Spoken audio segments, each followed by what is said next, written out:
L'immensité du Santiago Bernabéu l'impressionne lui aussi. L'équipe, j'espère que vous allez bien, mes Parisiens, jour J. Ce soir, le Paris Saint-Germain a une chance de se qualifier pour les quarts de finale de la Ligue des Champions. Il faudra évidemment compter sur Mbappé, présent sur la une du journal L'équipe ce matin, mais surtout ne pas trembler avec un but d'avance avant d'engager les 90 minutes restantes. En face, la confiance est de mise, comme l'atteste As. Jetons un œil rapide aux compos probables dévoilés. Le Real était pas sûr de faire avec Kroos. Apparemment, il sera bien présent. Camavinga sur le banc. Nacho qui remplace Ferland Mendy suspendu. Côté club de la capitale, le trio offensif sera forcément en place. Un milieu de terrain composé de Gay, Danilo Pereira et Verratti. La défense grand classique. Dans les cages, Donnarumma plutôt que Navas. Les amis, comment est-ce que vous le sentez? Au passage, si vous voulez faire plus que simplement me donner votre avis et placer un prono, Betclic redouble son offre de bienvenue. Vous avez pas 100, mais 200 € offerts sur le premier pari avec le code LEXCITY. Faites très attention au risque. On va quand même en venir au sujet principal de cette vidéo qui n'est pas lié à ce choc. Les rumeurs de transfert s'accumulent de jour en jour et je voulais absolument en parler. D'ailleurs, dans le contexte actuel de la crise ukrainienne, la FIFA a annoncé la mise en place d'une fenêtre spéciale de transfert pour permettre aux joueurs étrangers d'Ukraine et de Russie de signer dans un nouveau club. Celle-ci prendra fin au 7 avril. Parmi les joueurs concernés, on retrouve des noms connus. Malcolm, par exemple, passé par la Ligue 1 à Bordeaux. Bref, je vais pas en dire plus, on va directement entrer dans le vif du sujet. Je rappelle rapidement que la série est sponsorisée par OneFootball, l'application numéro 1 sur tout ce qui touche le ballon rond, dont les rumeurs de transfert justement. C'est gratuit et dispo en description. Tant qu'à faire, je compte sur vous pour lâcher votre meilleur pouce levé. Très important pour moi. Ces derniers temps sont difficiles sur la chaîne. J'ai été malade, sorti moins de vidéos. L'algorithme n'a pas du tout apprécié. Merci vraiment à tous ceux qui le feront. Vous êtes les boss. On entre dans le vif du sujet désormais, l'équipe en France pour commencer aujourd'hui avec le Paris Saint-Germain. Même hors période de transfert, le club de la capitale est au centre de l'actualité. D'autant plus avec l'interminable feuilleton Mbappé à l'instant d'un huitième de finale retour de Ligue des Champions face à sa potentielle future équipe. Alors on va pas rester des heures sur ce dossier qui n'a pas bougé. Aux dernières nouvelles, plusieurs sources ont indiqué que les Qataris ont formulé une offre de prolongation XXL avec le fameux salaire de 50 millions d'euros annuels. C'était avant que Leonardo ne se confie dans les colonnes de l'équipe. Le directeur sportif a démenti l'information en stipulant néanmoins que tout est mis en œuvre pour le convaincre de rester. Si, et j'ai bien dit si, les dirigeants n'y parvenaient pas, dès maintenant il faut déjà étudier les pistes d'éventuels successeurs. Outre les Haaland, Dembélé ou encore Nkunku évoqués les semaines passées, un nouveau nom vient d'apparaître, celui de Rashford. À en croire la presse anglaise, le PSG s'intéresse à l'attaquant de 23 ans sous contrat jusqu'en 2023 avec Manchester United. Le numéro 10 mancunien s'inquiète fortement de son faible temps de jeu. Il n'a été titularisé qu'à 14 reprises, toutes compétitions confondues depuis le début de la saison, notamment lors de la lourde défaite des Red Devils dans le dernier derby de Manchester.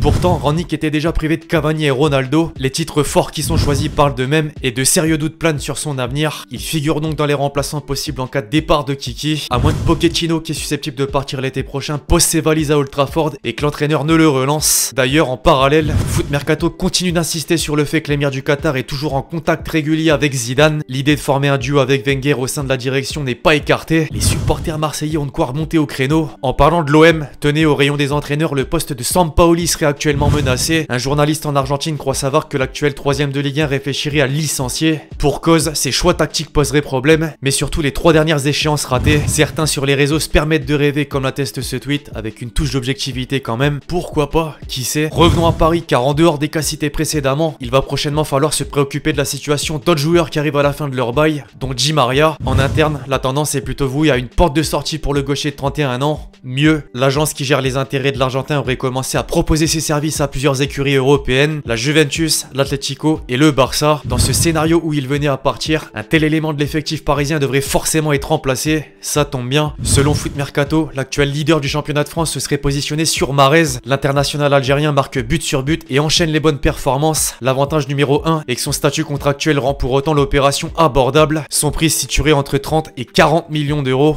Affaire à suivre. Du côté de Barcelone, Elfideo attire l'œil, mais c'est pas tout. Les Catalans avancent leur pion avant l'été prochain et sont sur le point de boucler l'arrivée de Christensen. Le quotidien Sport, qui avait annoncé que le Danois avait déjà passé sa visite médicale, ajoute que les agents du défenseur sont en Catalogne. L'objectif est de régler les derniers détails d'un contrat de 5 ans. Au sein du secteur défensif et plus particulièrement à droite, Mazraoui est une nouvelle cible prioritaire. Le contrat qui lie le Marocain à l'Ajax prendra fin en juin et son agent a d'ores et déjà formulé une offre officielle à destination de Laporta. Mino Raiola entretient de bonnes relations avec le président Blaugrana, ce qui pourrait d'ailleurs aider dans les négociations pour Haaland. J'en réserverai une vidéo. Calcio. Le représentant d'un grand nombre de vedettes risque également d'avoir un impact sur le mercato de la Juve. Un de ses poulains, Pogba, a des chances d'effectuer son retour à Turin. La Gazzetta dello Sport va d'autant plus loin et estime que des contacts sont déjà noués entre les deux parties. La pioche est dans une situation contractuelle incertaine et les bianconeri comptent en profiter. Récemment, plusieurs journaux italiens établissaient ce constat que Vlahovic a besoin d'être épaulé. Le milieu de terrain tricolore remplirait ce critère. Dans le sens partant, Dybala tient en haleine les supporters. La Joya n'a toujours pas prolongé son contrat et l'Inter l'a en ligne de mire. Le journal au papyrus lui met carrément le maillot bleu et noir sur les épaules. Il faudra suivre avec attention la suite des événements. En Allemagne, à présent, de nombreux Frenchies explosent depuis quelques mois. À l'image de Moussa Diaby, ses prestations avec Leverkusen ne passent pas inaperçues et deux clubs s'apprêtent à faire le pas, le Real Madrid et surtout Newcastle. Les riches Magpies seraient prêts à offrir 60 millions d'euros pour le français de 22 ans. Hâte de voir l'ouverture du prochain marché des transferts. Enfin, un mot sur Kolo Muani. La qualification du FC Nantes en finale de Coupe de France a vu suivre une signature de l'international espoir à Francfort jusqu'en 2027. On l'évoquait hier. Bref, voilà l'équipe, c'est tout pour cette vidéo sur l'actualité des dernières rumeurs de transfert. J'espère que vous l'avez kiffé, je compte sur vous si c'est le cas pour lâcher votre meilleur pouce levé. Donnez-moi vos avis justement sur tout ce qu'on a pu aborder. D'ici là, on se retrouve très vite sur la chaîne pour de nouvelles vidéos. C'était LexG. Ciao.